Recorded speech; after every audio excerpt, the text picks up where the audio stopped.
¿Aló? Sí se ve el Excel, profesor. Ya, muy bien.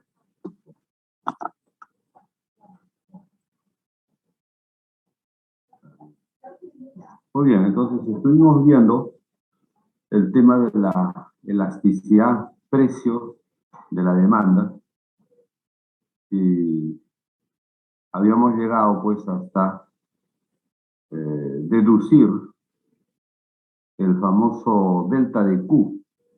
Entonces, el delta de Q es precisamente la variación de la demanda, que podría ser en el sentido aumentativo, como también podría ser una disminución, ¿no? Pero que en todo caso eso dependía de la elasticidad, que podemos suponerla es constante en el corto plazo, dado que hemos dicho que la elasticidad es un hábito de respuesta. Entonces, por lo menos en el corto plazo, podemos suponerla constante, ¿no? Ahora, después de eso tenemos el dato de los precios iniciales con que se inicia este movimiento, y habíamos dicho que comenzábamos en Q1, P1 para migrar a Q sub 0, P sub 0, ¿no? Entonces es un dato de inicio, ¿no? Entonces aquí tenemos de 3 datos, 2 son conocidos. La elasticidad y la relación cantidad-precio, ¿no? Son datos conocidos. El dato que falta saber es la variación del precio, el delta de P. Entonces, esa variación del P es discrecional. Vale decir que usualmente la empresa no puede variar el precio por sí sola, en el sentido que la mayor parte de las empresas son pequeñas y están en un mercado de competencia perfecta. En ese mercado de competencia perfecta, ninguna empresa tiene el poder de variar el precio, ¿no? O sea, básicamente, el precio del mercado es un precio resultante de las N interacciones entre las empresas versus las M interacciones entre los consumidores, y luego estos dos grupos interactúan y sale un precio, vamos a decir, promedio ponderado, por lo cual en sí mismo, digamos, los precios no son determinados por las propias empresas. Sin embargo, a partir de un precio que existe en el mercado, la empresa lo que puede tratar de hacer es aumentar o disminuir un porcentaje de ese precio, se entiende, para ganarle a su competencia, ¿no? Para ganarle a su competencia. Por ejemplo, no sé si ustedes han visto, hay una línea desde hace unos 8 o 9 años, tal vez, una nueva línea de ómnibuses, que es la línea de los ómnibuses granates del grupo 10, que van desde Los Olivos hasta Monterrico. Se van Los Olivos, Callao, San Miguel, parte de Miraflores, un cachito de San Isidro, después pasan a San Borja, Surquillo, después terminan casi entre Surco y La Molina. O sea, un recorrido tremendo, ¿no? Entonces, ellos adoptaron la política de que su tarifa era única, por decir 2 soles, una cuadra o directo, 2 soles. Pero eso fue al inicio, ¿no? Poco a poco se han ido flexibilizando, porque según el distrito, ¿no?, la competencia varía. Entonces, digamos, cuando ya salen de Surco, La Molina, y se introducen hacia la parte, vamos a decir, un cachito de Jesús María, Pueblo Libre, San Miguel, Callao, ya en esa zona pues la competencia es bárbara, hay un montón de micros, omnibuses, colectivos piratas, o sea, hay de todo.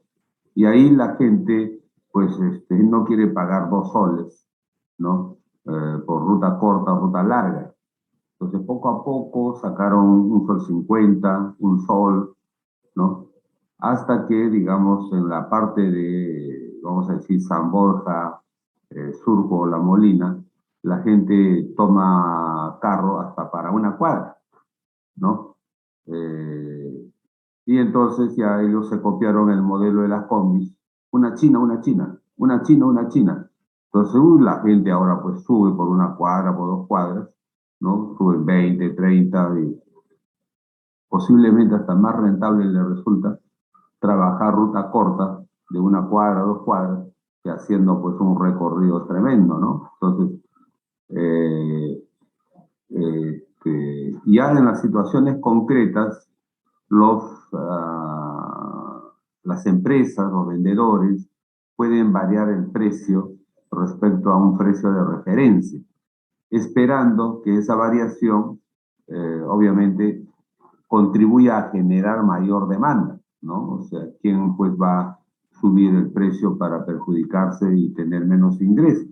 Porque la idea es que el delta de P se varíe hacia arriba, hacia abajo, pero para encontrar un incremento de la demanda. Entonces, digamos, en este caso, pues eso es lo que se entiende, se ha buscado, este delta de P, que puede ser un aumento o una disminución,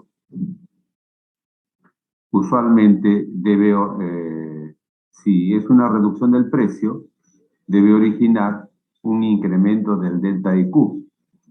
De tal manera que conceptualmente podemos esperar que un Q sub T más 1 sea luego pues un Q sub 1 original más un delta de Q positivo, ¿no? Entonces de esa manera, digamos, se aumenta la demanda debido a la disminución del precio, ¿no?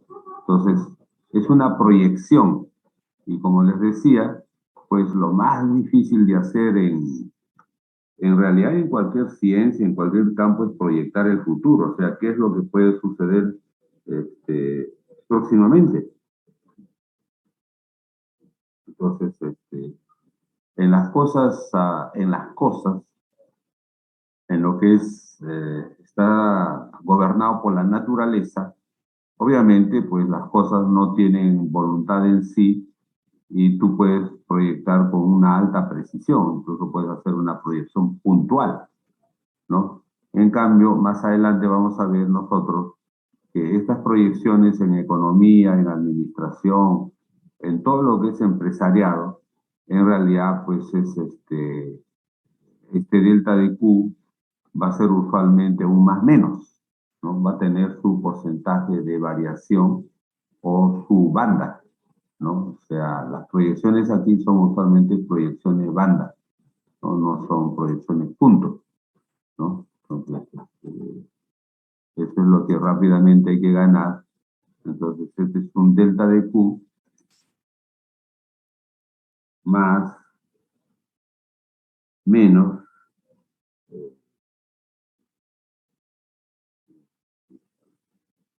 vamos a decir eh,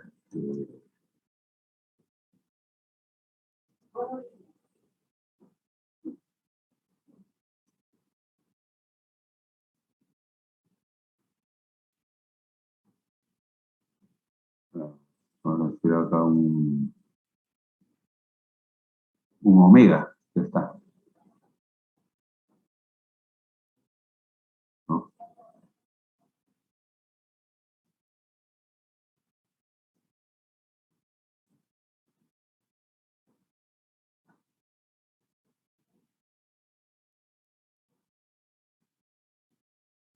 Entonces, un más menos. Entonces, lo que estamos proyectando usualmente es una variación en un intervalo, ¿no? Esa es la proyección más justa. Entonces, es una proyección, mejor dicho, como se conoce en el argot, banda, ¿no? con intervalo de confianza.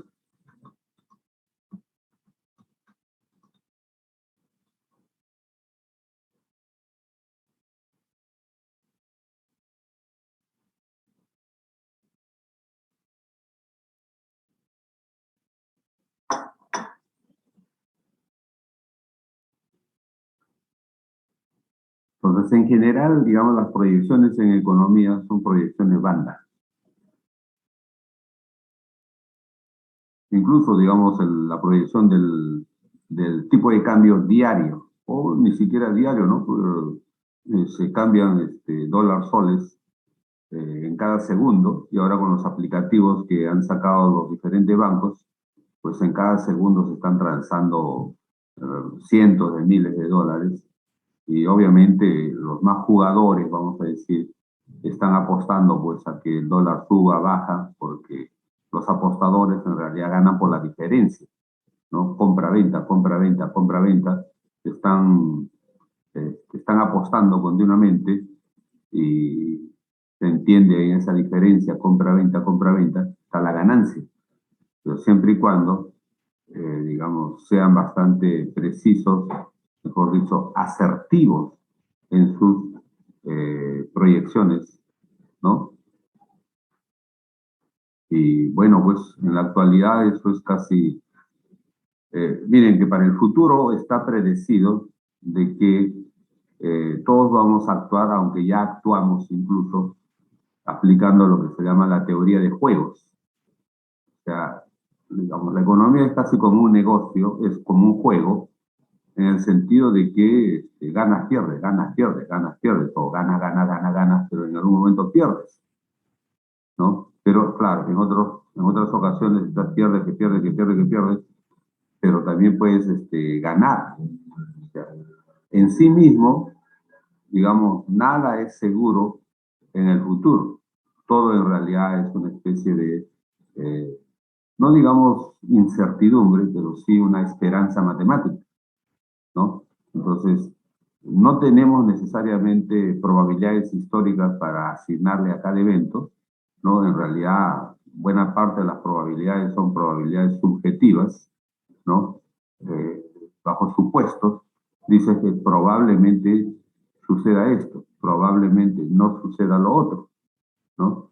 Por ejemplo, yo soy de los que cree de que el Real Madrid que juega todo el primer tiempo, usualmente sin querer meter goles. Te juega el segundo tiempo, tampoco te mete goles, digamos, en lo principal de los 45 minutos, sino que, digamos, para dar golpe en las casas apostadoras, ellos liquidan el partido prácticamente en los 5 o 6 minutos finales, digamos, remontan el resultado que parecería podría ser.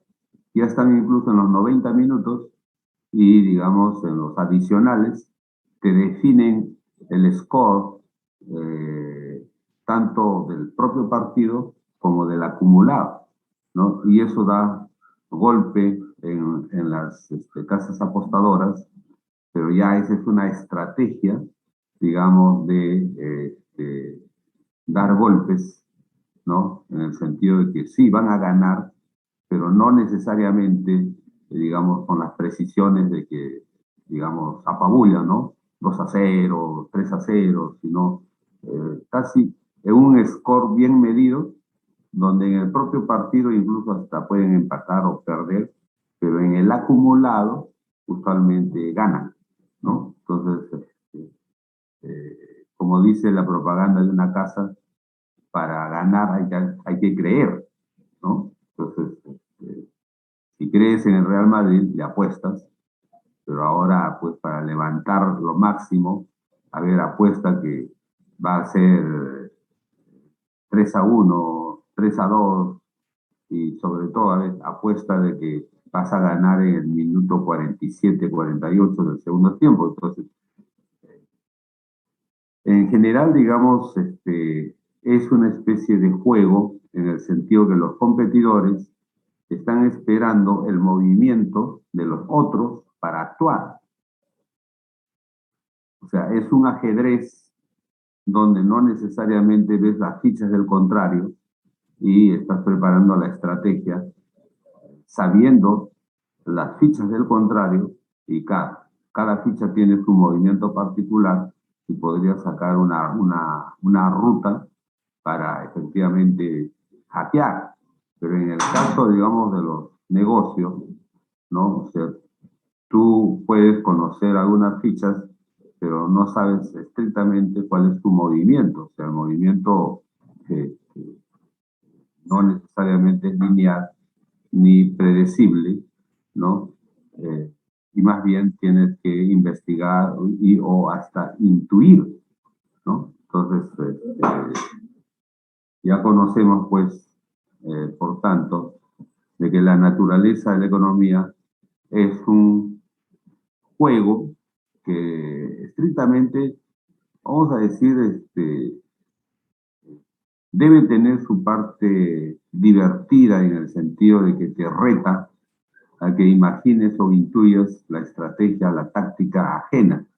Y eso, más que darte pues dolor de cabeza, aumentarte la presión o hasta darte taquicardia, ¿no? En realidad debes tomarlo deportivamente en el sentido que, bueno, pues así como tú quieres ganar, los otros también quieren ganar.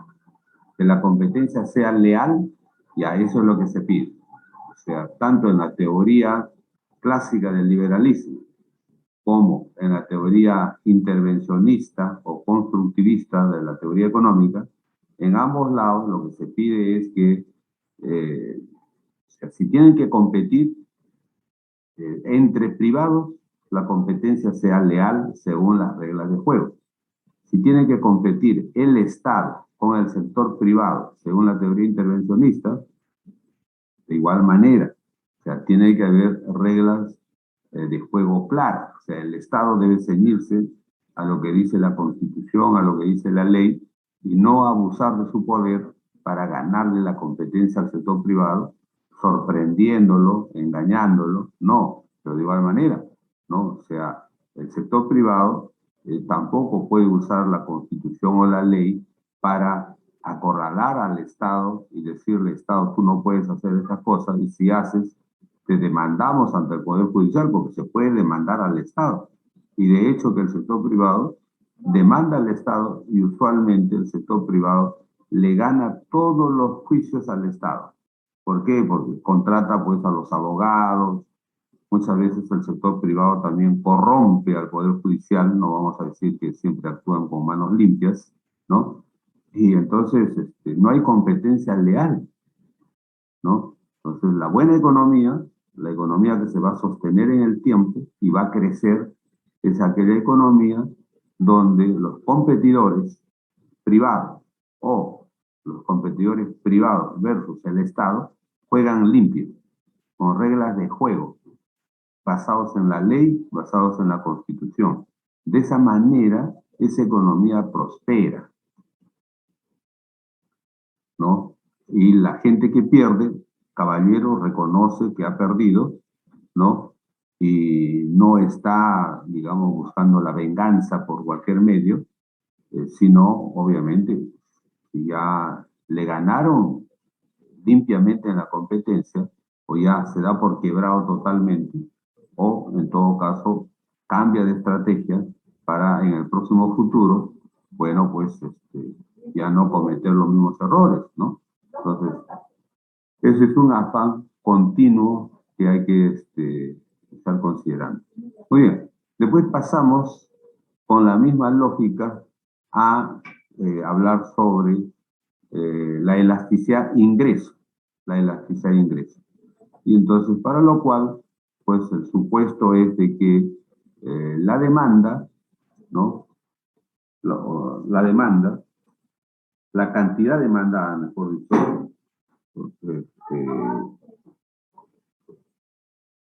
depende, digamos, de el ingreso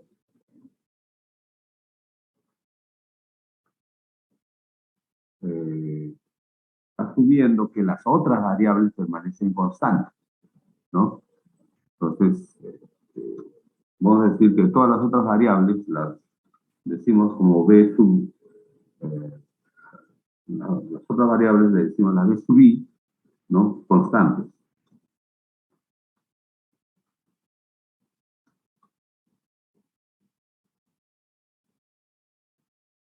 Entonces, bajo ese supuesto, tenemos una función de demanda, ¿no? Y en estos casos,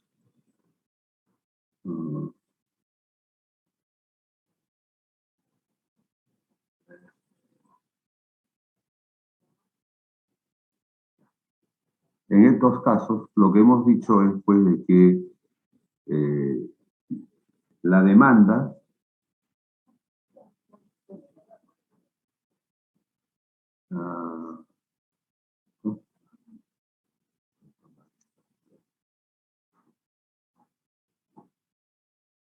la demanda y los ingresos tienen una variación positiva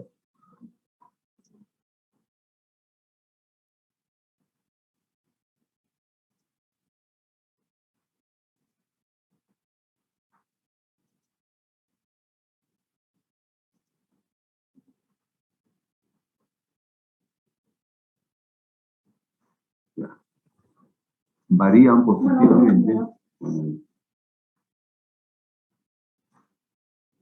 varían positivamente cuando los bienes son normales a superiores, ¿no? Vale decir, más ganas obtienes, más demandas. Esa sería la sentencia, ¿no? Pero mientras los bienes sean normales o superiores, vale decir que cuando los bienes no sean normales o superiores, sino más bien sean bienes inferiores, cuando los bienes son inferiores, ¿qué pasa? Más ganas obtienes, menos demandas, ¿no? Esa historia que les contaba de la cerveza y el whisky, ¿no? Cuando son estudiantes o recién han egresado, el profesor Quintero se encuentra con sus alumnos egresados y bueno, tanto el egresado como el profesor Quintero le dice una chelita, sale, vamos, al polo. Ya está. Pero pasan 10, 15 años, el profesor Quintero se encuentra con su egresado, ingeniero, ¿qué tal? ¿Cómo está? Oye, supongamos que estamos en invierno, ¿no? Miren, en las minas, a 4.000 metros sobre el nivel del mar, la gente se ha culturizado y en las minas se brinda con cerveza al polo. Ingeniero, un traguito. ¿Qué sale? Una chela. Ah, pues muy bien. Pero bueno, digamos, o sea, digamos, el frío no excluye a la cerveza, pero ya con el ingeniero, el egresado FIS, dice, no, ingeniero, chela, paso. Bueno, ya, entonces tú dirás, un whisky, pero etiqueta azul. Ya, vamos a hacer, pues hay que hacer honor al ingeniero. Whisky, etiqueta azul. Entonces, ¿qué pasó con la cerveza? Ya se convirtió en un bien inferior. ¿Por qué? Bueno, ahora el ingeniero egresado FIS ya no está marcando 3K, 4K. Están marcando pues 20K, 30K para arriba. Ah, pues ya es otro escenario, ¿no? Entonces, los bienes como naturaleza, con sus características físico-químicas, son los mismos. Lo que ha cambiado es el consumidor. ¿Qué es lo que ha cambiado el consumidor? Sus ingresos. Pero, digamos, ese es un símbolo, ¿no? En realidad, pues el consumidor tiene su curva de aprendizaje y ya, bueno, pues ha aprendido de que tal vez la cerveza es bueno para el verano, cuando hace calor, cuando están pasando sus vacaciones en el Caribe. Pero digamos ya, un whisky más adecuado ya cuando el clima pues es otoño y más todavía si es invierno, ¿no? Y por otro lado, pues ya tu whisky en las rocas te da caché, ya la gente quiere caché. Entonces ya, bueno, y todo eso son pues satisfacciones de la persona. Recuerde que estamos evolucionando de necesidades básicas con ingresos, vamos a decir, del quinto quintil hacia ingresos de primer, segundo quintil, ¿no? Y bueno, pues la gente quiere más satisfacciones, entonces ya no solamente son los bienes ordinarios básicos, sino son bienes más sofisticados. Eh, pues así ustedes sabrán pues que Roma, en Italia, es una de las ciudades más ricas del mundo, ¿no? Tanta historia, tanta riqueza, tanta pasta, la Roma, ¿no? Tanta pasta, mamma mía. Y bueno, fui al Vaticano, ahí en Roma, porque está ahí nomás está, ¿no? Y entonces alrededor del Vaticano, que está todo cercado, ¿no? Y hay obviamente un tremendo portón por el cual se ingresa, pero pues, al costado nomás del cerco vaticano hay boutiques. Señores, las boutiques más lujosas del mundo están en Roma, con obviamente diseño milanés, ¿no? Y obviamente mucha perfumería, mucha ropa de moda, de marca, ¿no? E incluso la universidad, y apunten esto para los que tengan afición a especializarse, apunten esto, la universidad número 1 en bienes de lujo, en Luxury Goods, la maestría, el MBA, el MBA en Luxury Goods, más famoso que ranquea número 1 en el mundo, está en el Vaticano. Pues claro, uno diría, qué contradicción, ¿no? ¿Cómo es en el Vaticano? Mejor dicho, en la periferia del Vaticano, pues no, ya sería mucha cacha que esté dentro del Vaticano. Está ahí, digamos, antes de entrar ya al cerco, están ahí las boutiques y la Universidad del Sagrado Corazón, y se llama Universidad del Sagrado Corazón. Es la que tiene el MBA número 1 en el mundo en bienes de lujo. O sea, ahí han llegado a una super especialización. Hay obviamente en el mundo MBAs donde ustedes pueden estudiar, por ejemplo, comercialización de commodities, que son los bienes comunes, o sea, cómo hacer transacciones internacionales de maíz, de trigo, de papas, de plátano, de manzana, ¿no? Hay también una especialización en bienes, en commodities, así, bienes digamos, a granel y en grandes toneladas, o sea, hay entonces es una especialización. Pero en el otro extremo tenemos todo lo que es, pues, producción, comercialización, etcétera, de bienes de lujo, solo de bienes de lujo. Joyas, lingerie, obviamente zapatos, zapatillas, carteras, señores. Las carteras son las kriptonitas para determinados consumidores, ¿no? Y hay carteras de varones y carteras de mujeres. Dentro de ese rubro, muy próximo, están las mochilas de lujo. Señores, casi me caigo de espalda. En una de las boutiques había unas mochilas, ¿no? $3.500 una mochila. Entonces, un poco que en sorna y en broma le pregunto, ¿y qué hay dentro de la mochila? Seguramente tiene reloj Rolex, tiene tablets, o sea, tiene, no sé, televisión satelital, algo asombroso. O sea, ¿por qué puede costar una mochila $3.500? Y seguramente que hay mochilas más caras. Ah, no, pues me dice, el diseño y la marca. Entonces, todavía le digo, pero yo con esto voy a tener que cuidar la mochila más que el contenido que ponga en la mochila.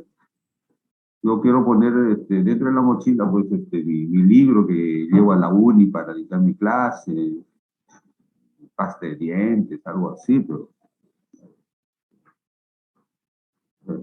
entonces, bueno, debe tener pues su público muy exclusivo, ¿no? Que paguen por una mochila $3.500. Eh, Yo sinceramente me salí espantado, ¿no? Pero bueno, pues hay bienes un poco proporcionales a los niveles de ingreso según los quintiles a los que pertenezcan dichos consumidores, ¿no? O sea, digamos, el mundo es muy desigual y variado, ¿no? Ah, y hay que saber sobrevivir, navegar con esas diferencias, ¿no? Entonces, muy bien. Y bueno, entonces, siguiendo la misma lógica de la elasticidad ingreso, podemos deducir el respectivo, y hasta la elasticidad, delta de Q sobre delta de I por el ponderado, eh, uh, uh, y del cual hacer la misma lógica del delta de Q en función del ingreso.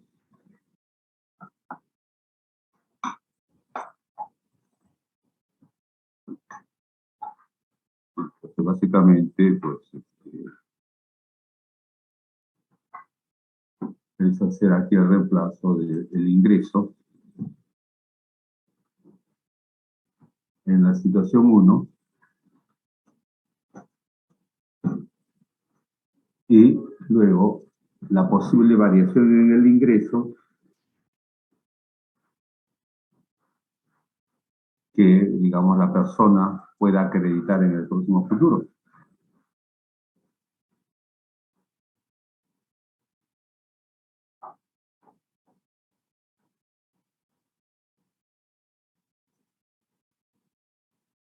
¿No?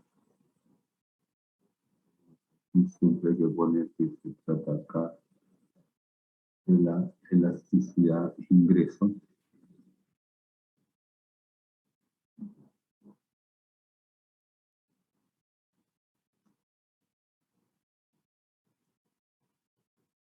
Ya está.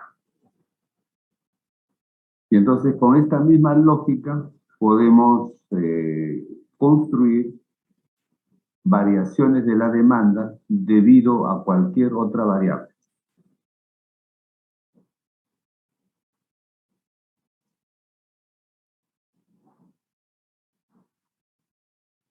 Entonces,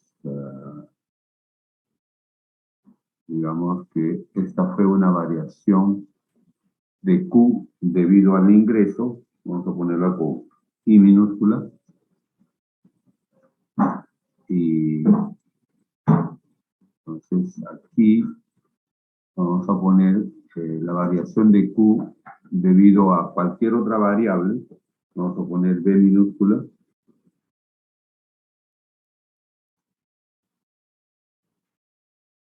de igual manera, esa cualquier otra variable puede ser variable económica y variable no económica. Vamos a ver ahora cuando hablemos de cantidad demandada.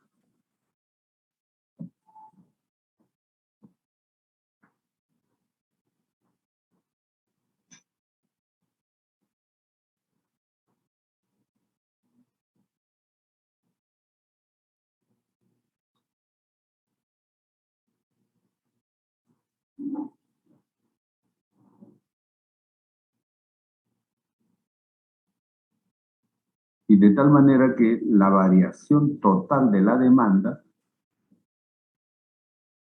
si es que, digamos,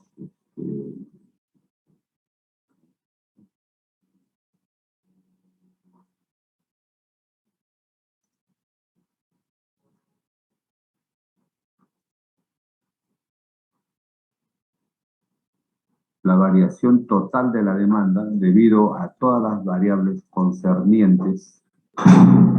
En realidad sería la sumatoria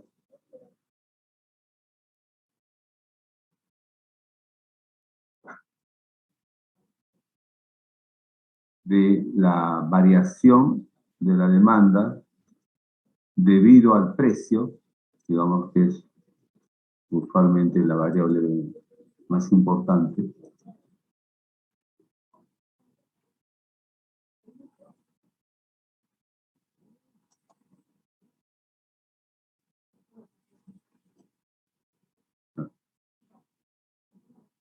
entonces a eso vamos a decir sub P más la variación de la demanda debido al ingreso,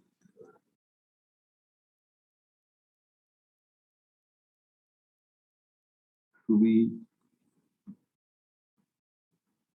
más la variación de la demanda debido a todas las otras variables que se hayan considerado pertinentes. Entonces, aquí vamos a poner B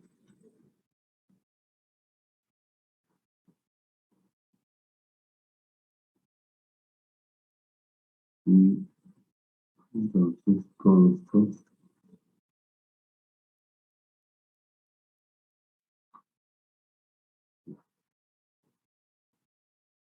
Entonces, esto es la variación total de la demanda.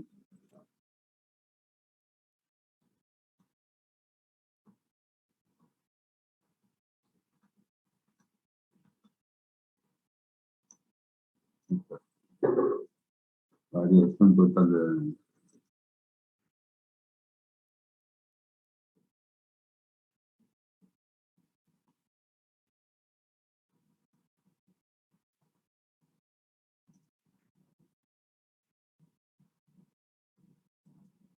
La variación total de la demanda en realidad pues sería la sumatoria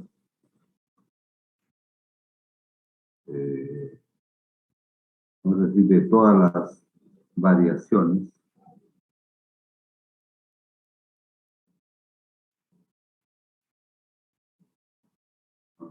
vamos a decir, de todas las variaciones, vamos a ponerle J.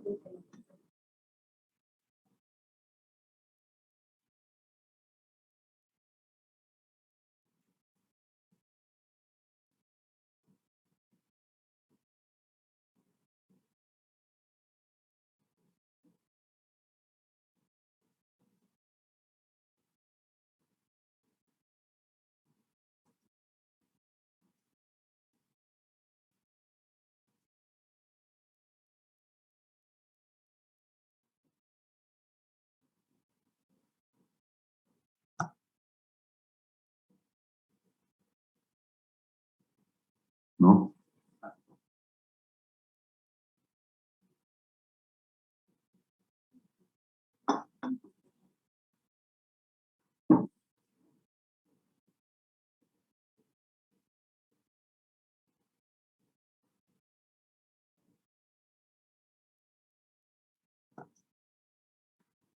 Y entonces, pues ahora ya nuevamente tomamos el concepto de lo que en algún momento se habló de la cantidad demandada. Cuando ya representamos a la demanda en función de dos o más variables,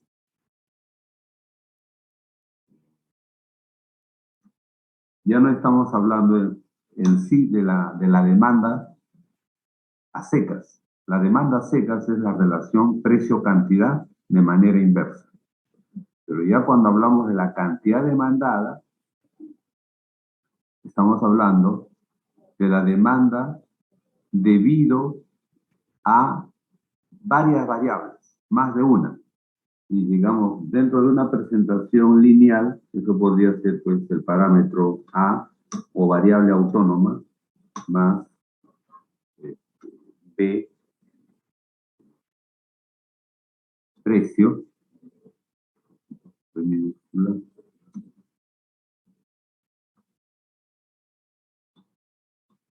De precio más precio, digamos acá, del bien principal, ¿no? O sea, estamos haciendo en realidad la cantidad demandada de un determinado bien, vamos a decir mochilas, ya está, para seguir con el caso. Entonces es el precio de las mochilas, más C por el precio del bien sustituto más cercano de las mochilas, Y, que podría ser, por ejemplo, maletín, cartapacio, ¿no? Podría ser sustituto de las mochilas, o simplemente una bolsa, bueno, en algún caso, ¿no? Más D por el precio del bien complementario. Entonces, si dijéramos que el bien principal es mochila, un bien complementario de la mochila, no sé qué podría ser. Tal vez, no sé, la pomada, el ungüento con que se le da mantenimiento al cuero, que es una mochila fina, obviamente el cuero, tienes que limpiar, dar mantenimiento, ¿no? Podría ser un complementario, ¿no? Más, por ejemplo, el nivel de ingreso de los demandantes en promedio.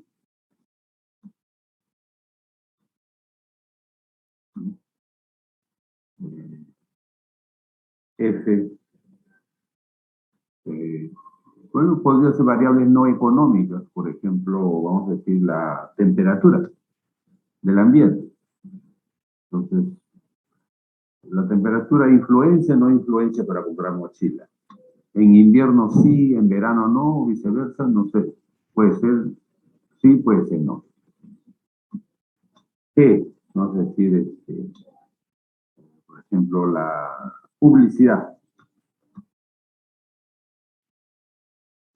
sea, la publicidad crea o exacerba el gusto por algo, ¿no? Y bueno, pues está probado de que los bienes que tienen más publicidad se venden más y los que tienen poca publicidad, bueno, se venden menos o incluso no se venden. La publicidad sí influencia. Más, por ejemplo, otras variables que pueden ser totalmente irregulares, ¿no? Por ejemplo, resultado del partido del repechaje, Perú, Australia, vamos a suponer. En realidad, pues no sabemos, ¿no? O sea, tiene su probabilidad de ocurrencia, pero, digamos, es bastante aleatorio. Entonces, simplemente, pues podríamos decir cualquier variable aleatoria. A ver, vamos a meterle aquí un bu. Entonces,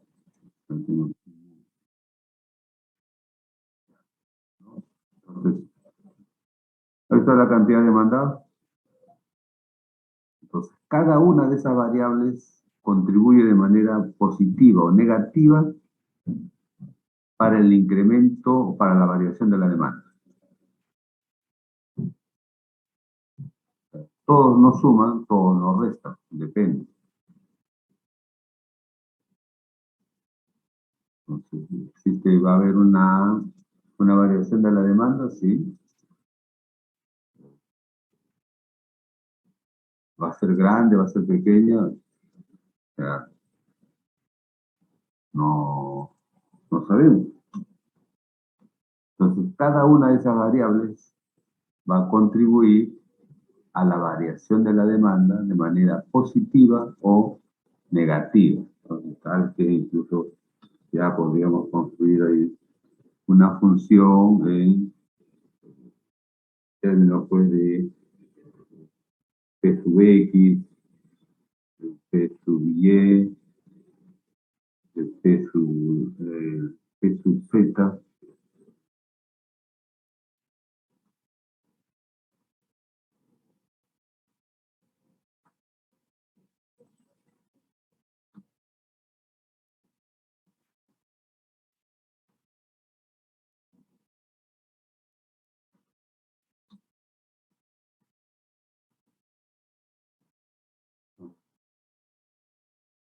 El ingreso, la temperatura, la publicidad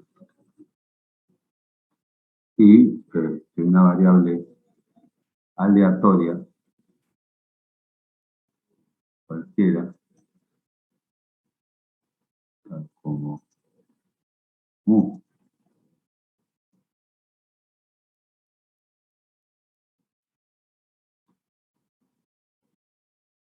¿Está? O sea, unos suman, otros restan. Por ejemplo, variación entre entre la demanda y el PDX normalmente es negativo. Variación entre delta IQ y P sub I, P sub Y, ¿no? El ejemplo que poníamos entre el café y el té. Si el precio del té sube, se compra más café. Entonces, había una relación positiva. Y en cambio, la relación entre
en cambio, la relación con su sustituto es totalmente positivo.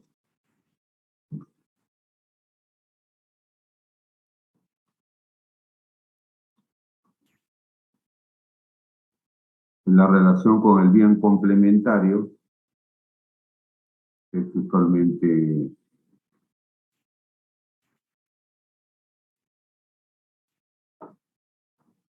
negativo, ¿no? La relación entre la variación de la demanda y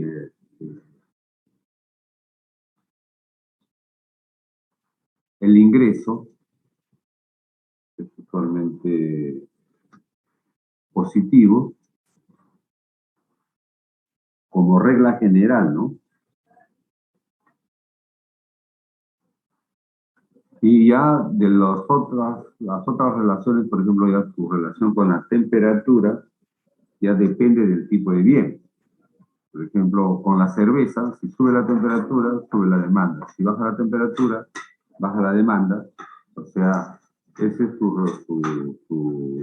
relación. Pero, por ejemplo, si estuviéramos estudiando la demanda del ron o del whisky, los tragos cortos, más bien todo lo contrario, ¿no?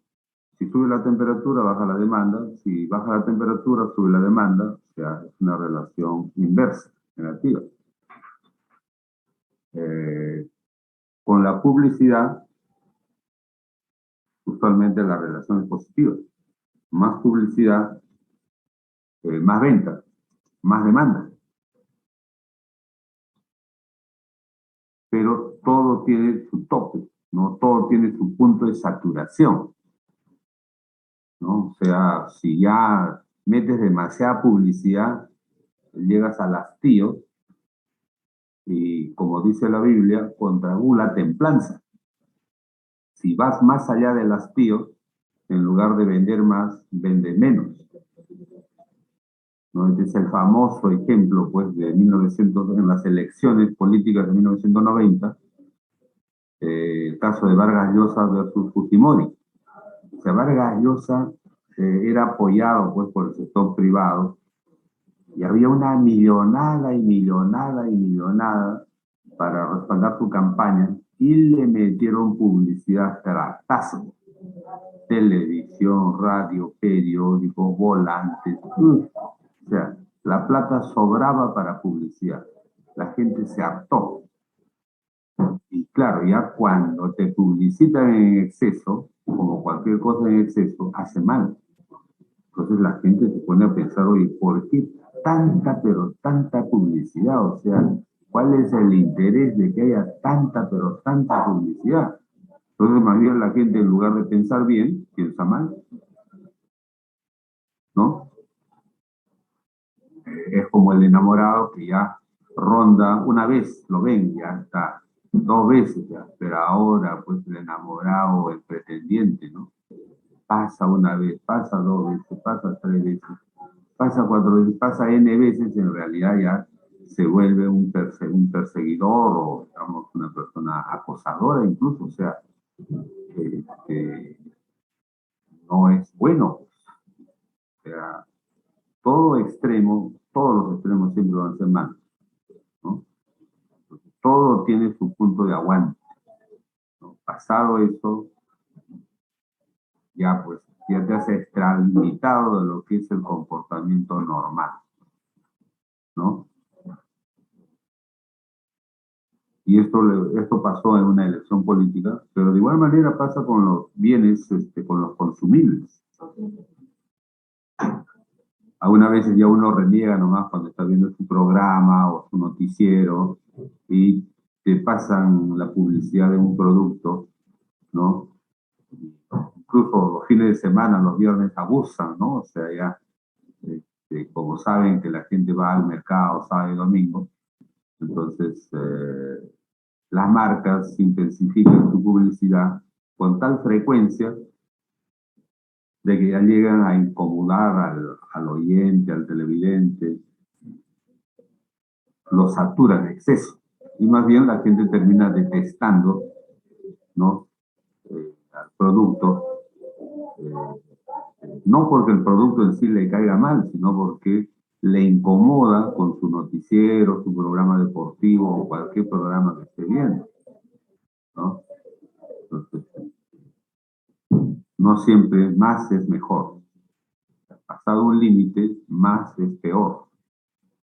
Dentro de un límite, vamos a decir que hay cosas buenas, cosas malas, ¿no? Muy bien. Y de igual manera, en el aspecto de la variable aleatoria, pues realmente hay que conocer en sí el mismo hecho para saber cuál es la relación que pudiera haber con respecto a la demanda, ¿no? Puede ser positivo, puede ser negativo. No sabe. Hasta no conocer la variable, ¿no? Por ejemplo, partido de fútbol, si ganamos, obviamente, pues vamos a celebrar, ¿no? Que eso, más restaurante, más líquido hidratante llamado chela, ¿no? Eh, si perdemos, bueno, los más hinchas también se refugian en la chela un poco para, digamos, llorar por la derrota, pero ya otras demandas bajan, por ejemplo, restaurantes bajan, ¿no? Discotecas bajan, karaoke bajan, ¿no? Entonces, diversos efectos que totalmente uno no puede prever, ¿no? Entonces, esa es la cantidad demandada.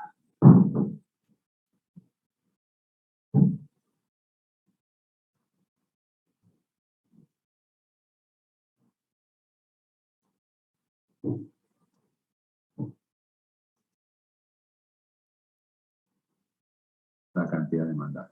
Muy bien.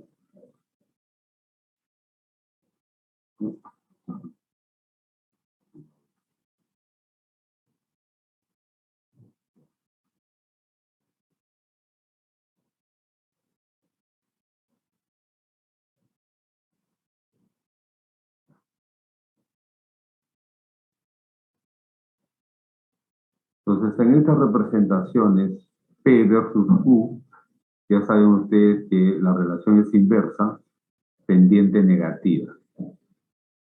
Si la función de demanda es lineal, ya ahí ustedes tienen la típica función de demanda, que los economistas lo conocen como la demanda inversa, porque aquí estamos poniendo P en función de Q, ¿no?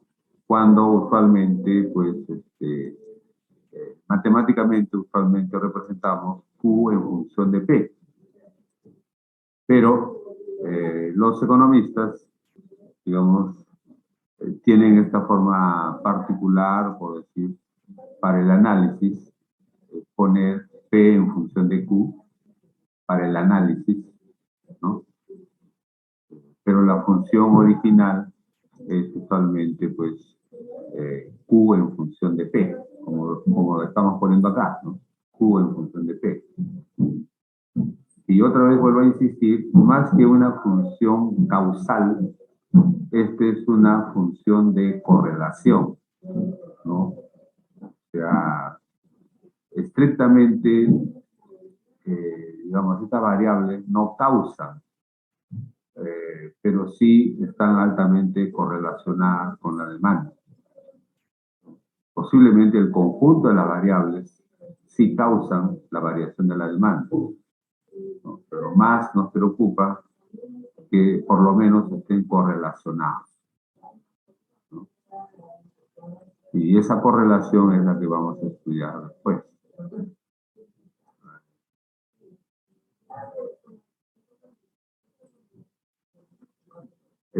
Ahora, también creo que dijimos que la curva de demanda más probable que ocurra es una curva de demanda, vamos a decir,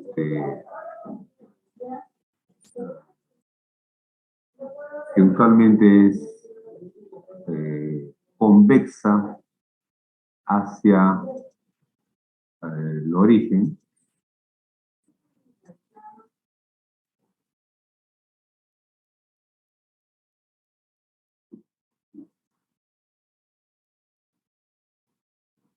es usualmente convexa hacia el origen, y obviamente siempre el estándar es que es dependiente negativa, ¿no? Entonces, la mayor parte de los consumidores tienen, según nuestra jerga, una función de utilidad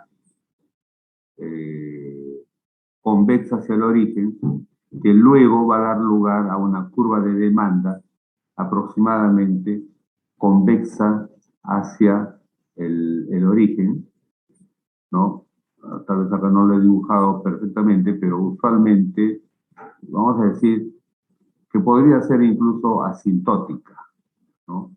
Asintótica, porque tratamos de evitar la posibilidad de que un bien llegue a tener precio cero, ¿no? Los bienes económicos se caracterizan usualmente porque el precio es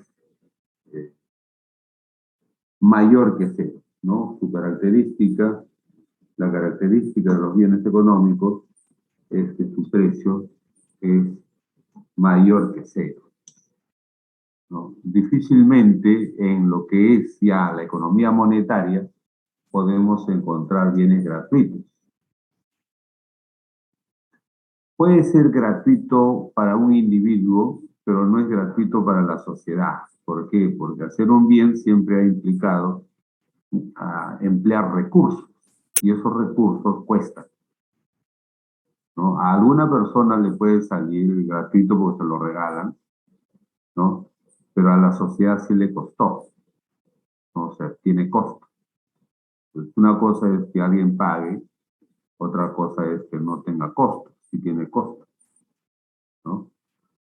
En general, ustedes habrán tenido esas experiencias cuando estamos en la calle, de vez en cuando, bueno, nos dan una muestra gratis, ¿no? Y claro, nos gusta que nos regalen así, ¿no? ¿no? Nos dan una muestra gratis. Y no pagamos nada, pero el costo de esa muestra gratis sí lo paga la sociedad. ¿Por qué? Porque ese costo luego la empresa lo deduce de, de su utilidad neta, deduce, por ejemplo, los costos de muestra gratis y lo deduce de sus impuestos. Entonces debió pagar 100, pero gastó 5 en muestra gratis, ahora ya no va a tributar 100, va a tributar solamente 95, ¿no? Y los 5, bueno, ahora a eso le vamos a cobrar impuestos a otros para completar esos 100 que deberíamos haber recaudado. Entonces, es un juego, ¿no?, que se hace dentro de determinados límites, porque, claro, las empresas podrían decir, oye, voy a regalar el 30% de mi producción y lo paso contra impuestos. No, pues no, ya hay límites para hacer esas deducciones, ¿no? Entonces, en general, ya pues, las curvas de demanda son generalmente convexas hacia el origen, asintóticas, de pendiente negativa, ¿no? Así son las curvas de demanda, y frente a lo cual, pues, usualmente, digamos, buscamos que optimizar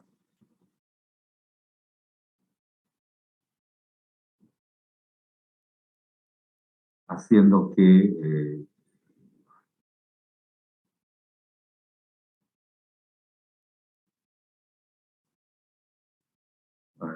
podamos encontrar, digamos, el punto óptimo entre la curva de demanda y la curva de presupuesto que tiene el consumidor para gastar,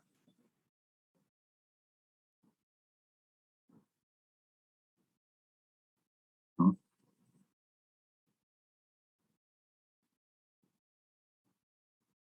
Entonces ahí tenemos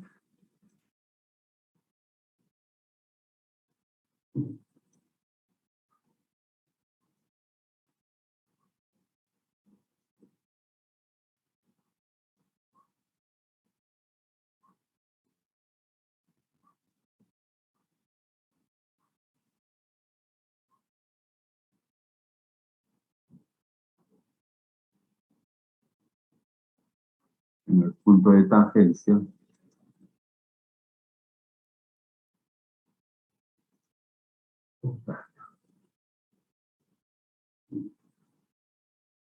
¿no? Dado un precio del bien X,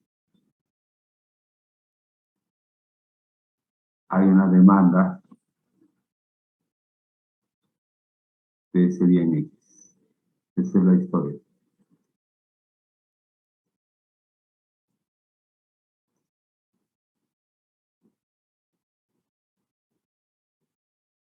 Como siempre, cuando todas las otras variables relevantes permanecen constantes.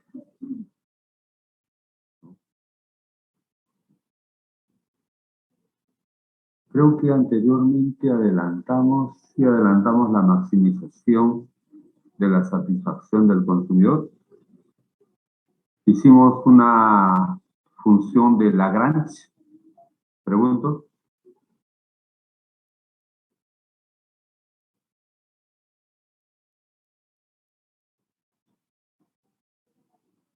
Entonces, precisamente este máximo lo obtenemos cuando, digamos, hay una de las grandes metodologías de llegar a ese máximo es partir de la función de utilidad o de satisfacción en la que, por ejemplo, decimos que U es, pues, función, vamos a decir, de dos tipos de bienes, el bien X1, el bien X2, ¿no?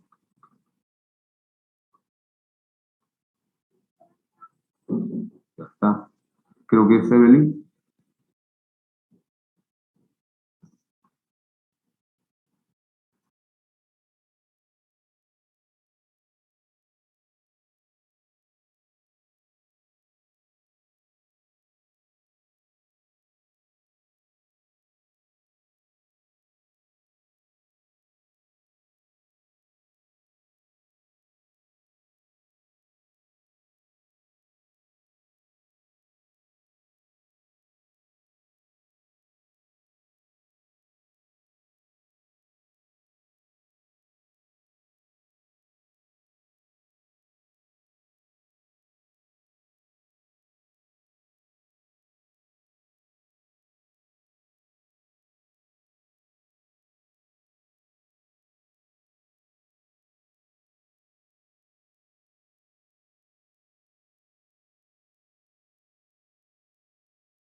Ya, seguimos, ¿no? Bueno, entonces, primer acto era, pues, tener una función de satisfacción.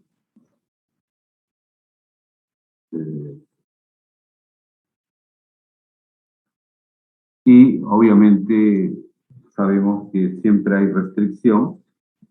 La restricción es el presupuesto, tal como que M debe alcanzar para pagar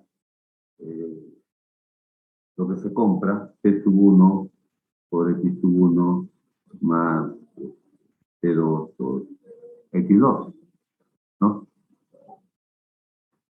Y ya con todo eso planteamos que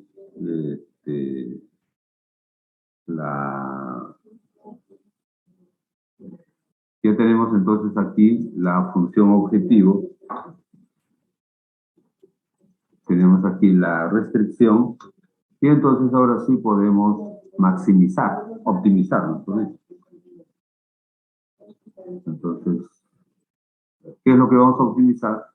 Bueno, lo que decimos es maximizar la satisfacción, Q igual, ¿no? Y vamos a suponer una de las varias funciones de satisfacción, ¿no? Una de las grandes funciones de satisfacción que es tal como x1 por x2, que es una de las formas, ¿no? Podría ser aditivo, podría ser exponencial, ¿no? Sujeto a la restricción M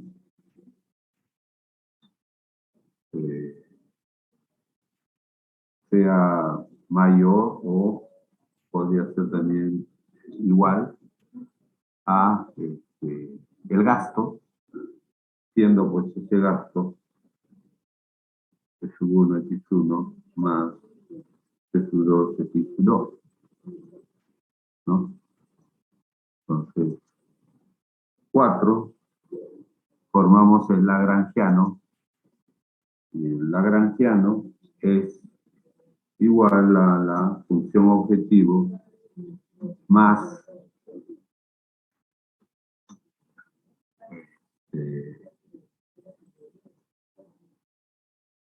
un multiplicador.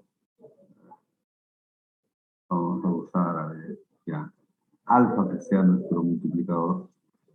Alfa.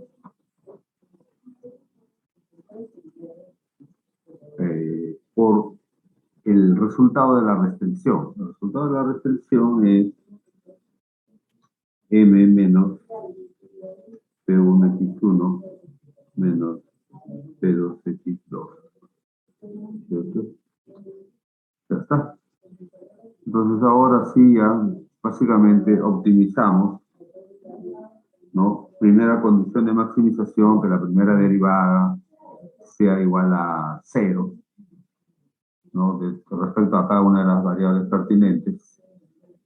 Y que la segunda derivada sea menor que 0. Entonces,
ya está.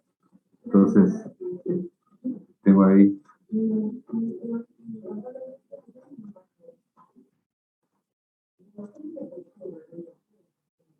entonces, derivada de L respecto a cada una de las variables igual a 0.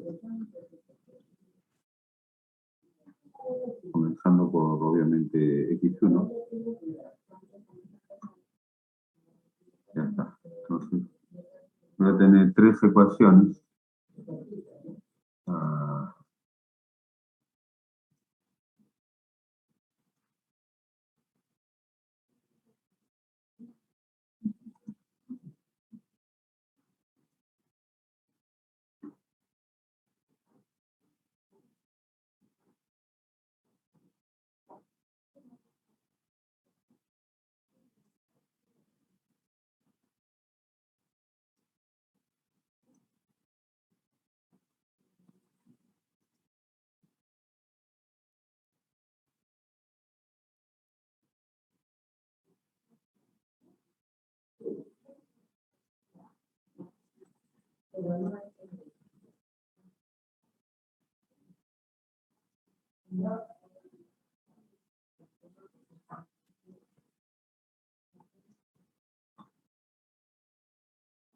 No.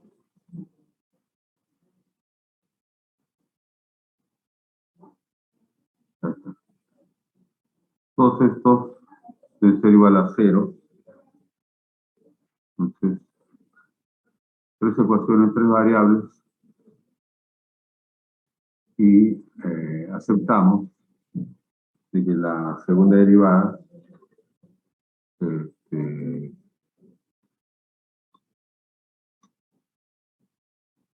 de cada uno de ellos es menor o igual a 0.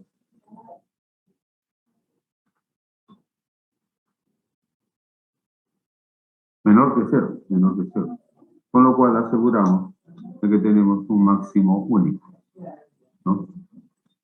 Entonces, si hacemos estas derivadas respecto a x1, x2, y hacemos el juego algebraico respectivo, vamos a encontrar que finalmente, pues, x1, que lo voy a decir por ser óptima, asterisco, es igual a m sobre 2 veces el precio de x1. Por simetría, x2 también es igual a m sobre 2 veces precio x2.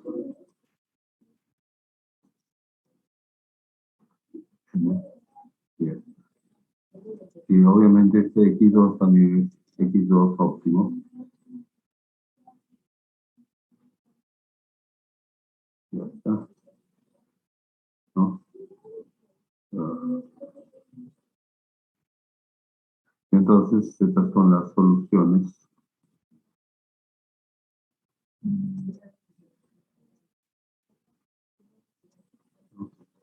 Por tanto, la satisfacción máxima se va a producir cuando U óptimo, precisamente, será igual a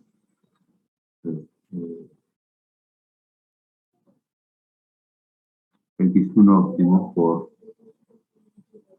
x2 óptimo.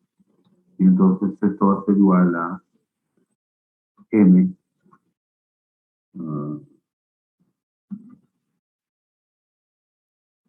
sobre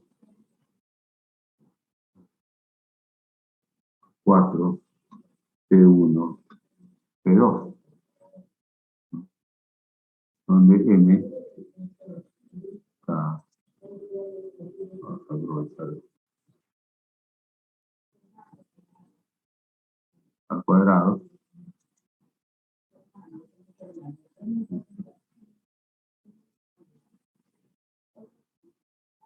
U óptimo. Entonces el máximo de satisfacción que el consumidor puede derivar es esto.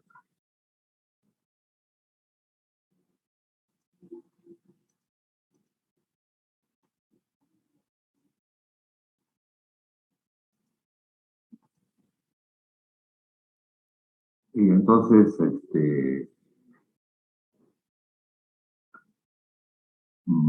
como vemos aquí, la función de demanda de x1, en este caso, pues, es m sobre 2p sub 1. Esta forma, y solo esta forma, la tiene porque la función de utilidad es x1 por x2. Si la función de utilidad no fuera x1 por x2, sino cualquier otra presentación, x1 no sería exactamente igual a n sobre 2p sub 1, sería cualquier otro orden, pero donde básicamente va a estar garantizado de que cuando el precio suba, la cantidad necesariamente va a bajar. O sea, la relación inversa siempre va a estar establecida, ¿no? Y lo que pasa es que, pues, en el caso, aquí en la forma general, por ejemplo, x1 óptimo es igual, m en realidad es una constante, m sobre 2 es otra constante. Entonces, en realidad, esto es, se puede decir, una constante por T sub 1 a la menos 1. Por eso es que decimos hay una relación inversa o una relación negativa, ¿no?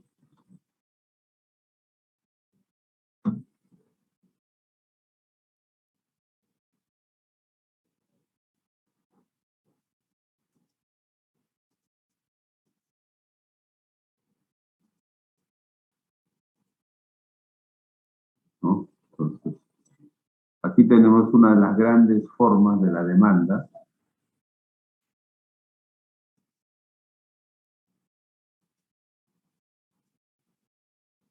Entonces, Esta forma de la ecuación de la demanda, ¿no?, es así solo y solo si la función de utilidad es x1 por x2.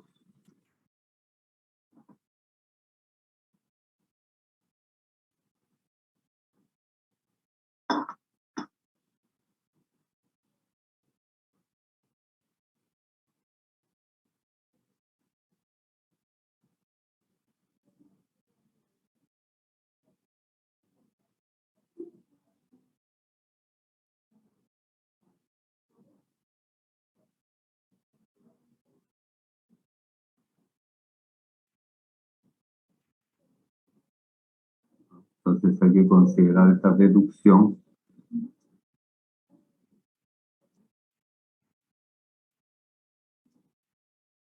y usualmente, pues, digamos, en la práctica son solo en determinados casos donde se hacen estudios muy profundos se conoce esta función de la función de utilidad. Porque como eso es algo propio de los consumidores, está en la mente de los consumidores para decidir, ¿no? Lo que se ve, lo que se puede observar, es cuando ya el consumidor en sí va a comprar, o sea, estas cantidades, ¿no? Incluso nosotros no vemos, no sabemos exactamente cuánto de plata tiene el consumidor, ¿no? Pero sí vemos que gasta, ¿no? De ahí derivamos que puede tener plata porque efectivamente está gastando.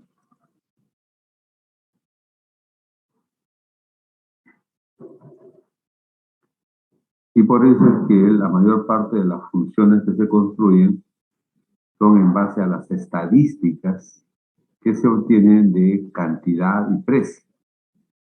Esta K tampoco la conocemos, de ahí de que K oficia de coeficiente, que lo encontramos usando precisamente los modelos estadísticos.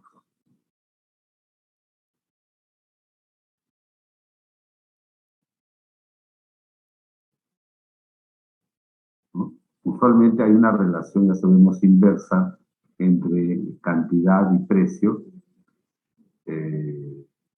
Sabemos de esa relación inversa, pero ¿en qué magnitud? Ya, para precisamente estimar esa magnitud necesitamos K. Y K, si es un modelo estrictamente teórico, la suponemos y decimos vale K. Pero si ya estamos jugando con un modelo empírico, entonces este K es un coeficiente que lo tenemos que deducir utilizando técnicas estadísticas. Entonces, para esas técnicas estadísticas, por ejemplo, vamos a suponer, tenemos aquí el tiempo, ¿no? Y digamos, vamos de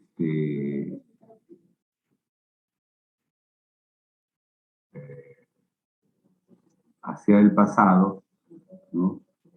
Hace un año, hace 2 años, hace 3 años, 5 años, hace 6, hace 7, hace 9, hace 10 años, hace 11, hace 12, hace 13, hace 14, hace 15. Ya está. Tenemos una data de 15 años, tiempo.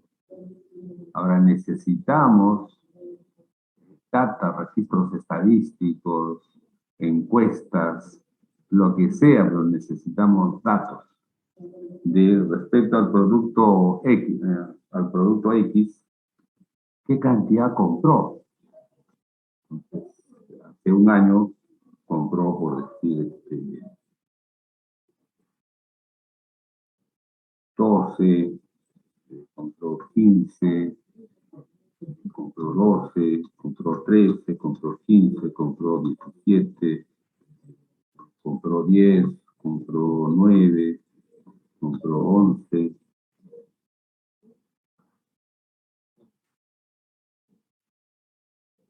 O sea, lo que haya podido suceder en el pasado, ¿no?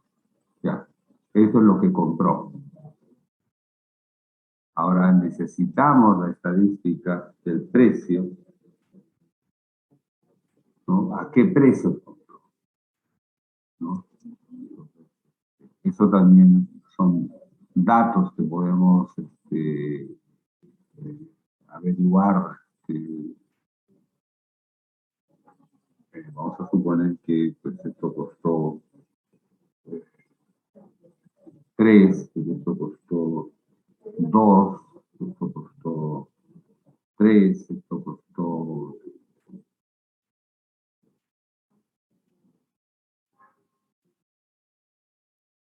3, esto costó 2, esto costó 1, esto costó 2, esto costó 3, esto costó 4, esto costó 5, esto costó 5, esto 3, 2, esto costó 2, esto costó 2, ¿no? Son datos históricos. Entonces, a partir de estos datos históricos, vamos a emplear los modelos estadísticos, ¿no? Para correlacionar. Aquí viene pues la correlación, ¿no? Estos deben ser datos históricos.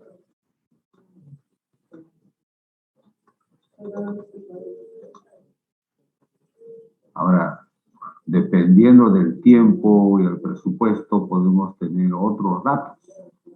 Caramba, a ver, si tuviéramos los datos de los productos sustitutos, si tuviéramos los datos del producto complementario, si tuviéramos los datos del ingreso de los consumidores, si tuviéramos el dato del presupuesto publicitario que se empleó para promocionar el producto X, y digamos que pues, este producto fue sensible a la temperatura. A ver, que nos digan cómo fue la temperatura en esos tiempos. Y digamos, de cualquier otra variable aleatoria, los resultados de un partido de fútbol, los resultados de un proceso eleccionario, viene o no viene Madonna a Perú, a Colombia sí, o sea, cosas que se juzga que pueden tener relación con nuestro producto, ¿no? Pero queremos estimar más o menos la magnitud de esa relación. Entonces necesitamos datos, ¿no? Los datos más básicos que deberíamos tener pues son estos escanos, o sea, ¿no? La cantidad del bien y el precio y los precios respectivos, ¿no?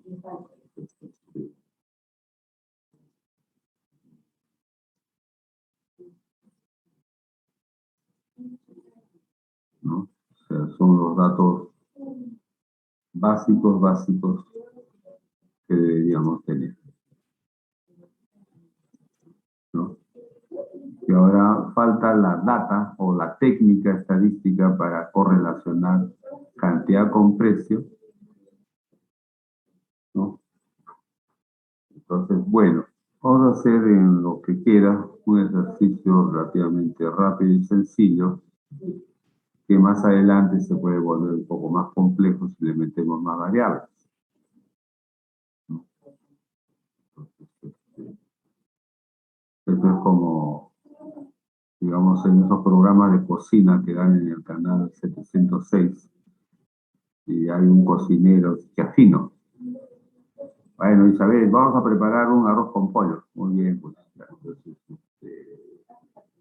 pues el arroz con pollo tiene que tener, pues, como base, ya, básicamente su arroz y su pollo, ya.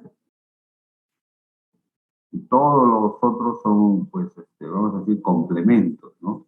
Pero lo que no puede faltar es el arroz y el pollo, para que sea con su culantro, con su cebollín, con su pimentón, con sus alberjas americanas, ¿no? Que te hagas un agrecito pues con cebolla roja, más su ajo, tal vez también al gusto de esos pioncitos, así rayaditos, ¿no? No, o picaditos, pioncitos.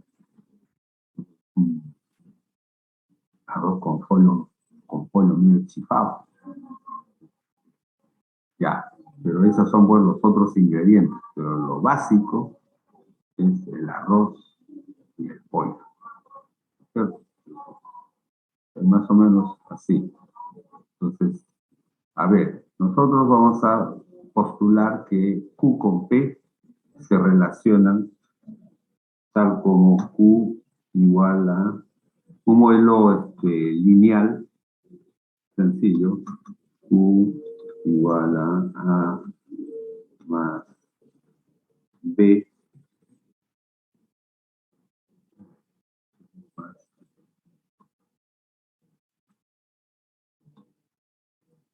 más BP por BP.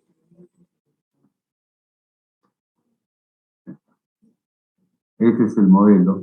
Y obviamente más, en un momento, una variable aleatoria. Vamos a decir que esa variable aleatoria ahora sea beta.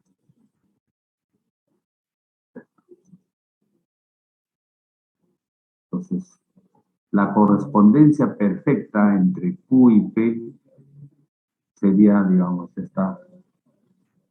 esta forma.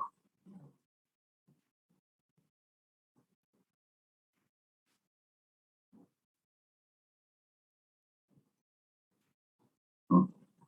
Sin embargo, como no podemos conocer estrictamente la realidad, jugamos con un estimado de esa realidad. Bueno, en general, los estadísticos dicen, vamos a suponer que para jugar con el estimado de esa realidad, hay una distribución normal del error. Entonces, si hay una distribución normal del error, podemos estimar un modelo estadísticamente significativo, para lo cual, en realidad, ya la variable P va a ser un estimado que le vamos a poner P, yo le llamo simplemente P0, arriba, Q0, ya son para decir que son variables estimadas. O sea, esta variable autónoma tampoco la conocemos, todos van a ser estimados haciendo uso de la data.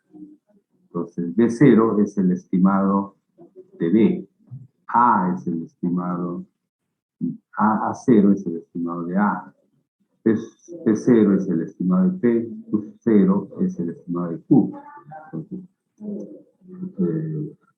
Entonces, vamos a usar esta data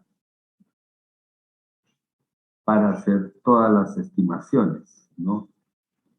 De tal manera que vamos a establecer la correlación en términos estadísticos, ¿no? Entonces, a ver, juguemos un modelito aquí nomás así en vivo y en directo al toque. Bueno, lo que el Excel nos dice es que vayan a archivos, clique en opciones, de opciones clique en complementos. En complemento escojan herramientas para el análisis VA, ¿no? VA. Cliqueamos VA. ¿Está? Y de ahí, con eso vamos a datos. Datos. Y por acá debemos tener una entrada para análisis de datos. Espero que no me fue una mala jugada esto.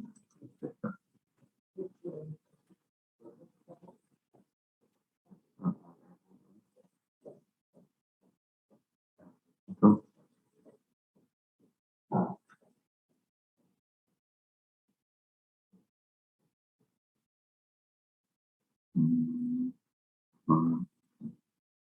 Un ratito.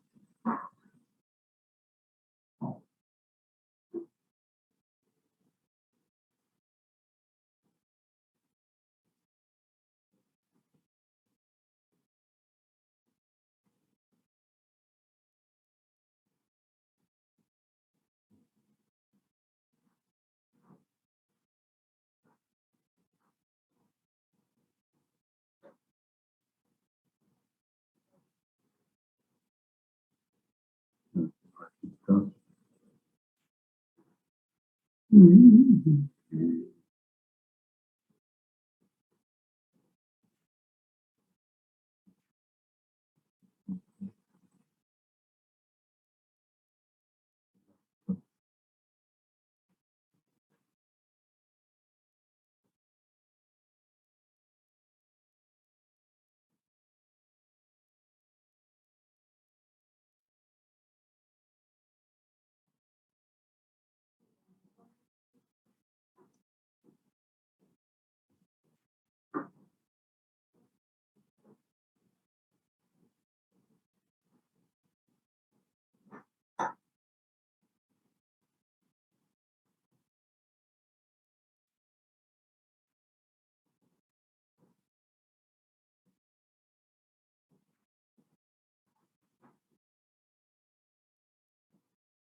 Me doy por el momento. A ver, vamos a hacer otro recorrido.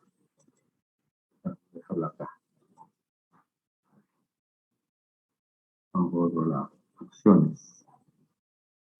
Ya, documentos.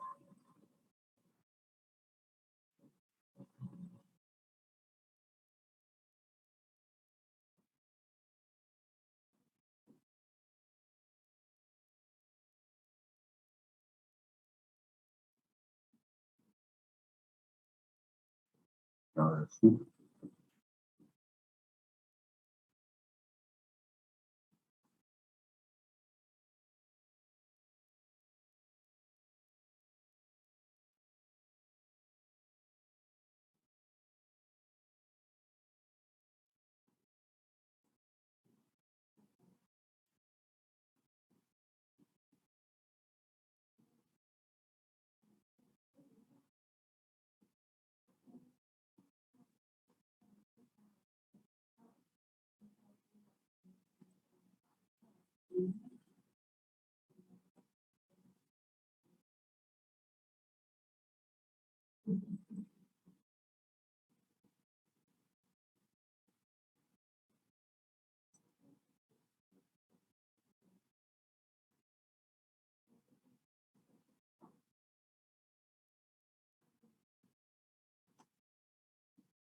Profesor, si estoy diciendo algo en este momento está muteado.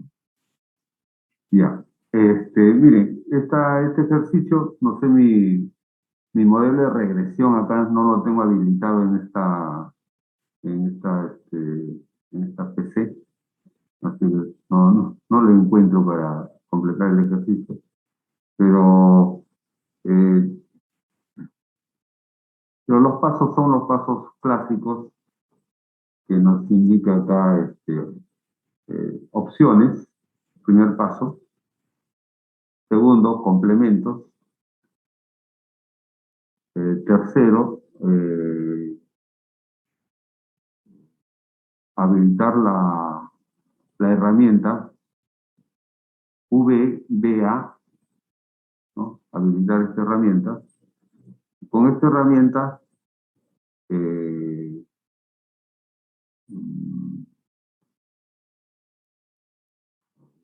vamos a encontrar acá si tenemos los deshabilitados. No. Con esta herramienta,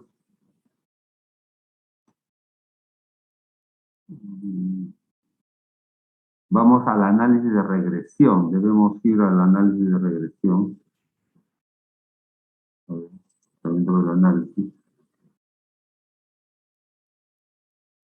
Y eso debemos encontrar en datos, ¿no?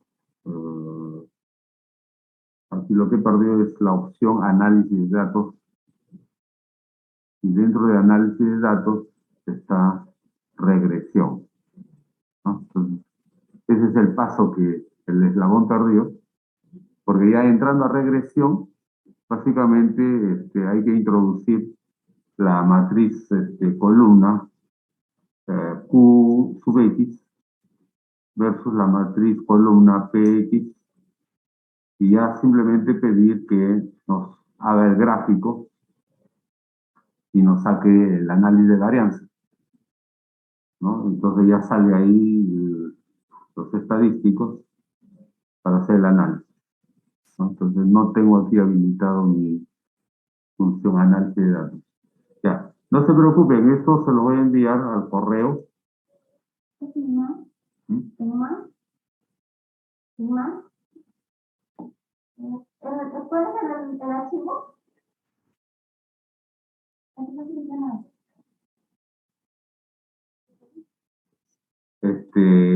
Se los envío a su correo después de la clase. Así que ya no se preocupen, hay que dejarlo trunco acá, porque si no, no lo vamos a terminar. Bueno, señores, entonces, siendo la hora, terminamos la sesión ahora acá, y ya con el archivo que les envíe, ya completamos para la próxima semana, o digamos para el día jueves, ¿no? Entonces, buenos días, nos despedimos hasta el día jueves. Gracias. Profesor, disculpe, Sí, un par de preguntitas, disculpe, a le ver. habla Rimarechín. Sí, adelante. Acerca acerca de las grabaciones tal vez de las clases, no sé si a usted le pasan los enlaces. Eso es lo que estoy pidiendo. Ya he pedido oficialmente al área académica de gestión de la producción que por favor me actualicen y me envíen las grabaciones. Me han enviado una grabación de las varias clases, pero ahora estoy pidiendo, he solicitado que me envíen todos los videos, ¿no? Entonces espero que me lo pasen entre hoy día y mañana y se los paso inmediatamente a ustedes. De acuerdo. ¿Lo Sí. subiría univirtual o tal vez lo subiría por el grupo que tenemos? Lo puedo poner más rápido, creo que está en el WhatsApp, ¿no? O sea, lo De paso al acuerdo. WhatsApp o al correo. O sea, cualquiera, a los dos. Está bien. ¿Ya? Ya, Y con entonces, respecto a la PC2, tal vez, ¿qué día va a ser? O si va a ser la próxima semana, seguro. sí, la próxima semana, ¿no? Porque después de aquí a 2 semanas ya estamos en parcial, ¿no? Sí, Sí, va a ser necesariamente la próxima semana, el día jueves. ¿Va a ser de forma presencial, comentó, o habría la posibilidad que Sí, fuera yo creo virtual? que vamos a estandarizar el procedimiento. Vamos a hacerlo todavía de manera virtual porque comprendo que hay algunos problemas que no habíamos tomado en cuenta, como por ejemplo alumnos en provincia, alumnos en, hasta tenemos alumnos en el extranjero, y lo otro que hemos descubierto que tenemos alumnos que trabajan. Entonces, comprendo esto, pero el examen parcial sí va a ser presencial, ¿ah? O sea, la segunda práctica también va a ser virtual, Claro, ¿ya? se comprende, está bien, ¿Ya? profesor. Esas son las reglas de juego. Muy De bien, señores, acuerdo. entonces, gracias, nos despedimos y nos vemos el día jueves, ¿no? Sí, buenos días, profesor. Ya. Muchas Buenos gracias. días, señores. Buenos días. Gracias, Gracias. profesor. Hasta luego. Sí. Yo estoy en la FIS ahora, por si acaso.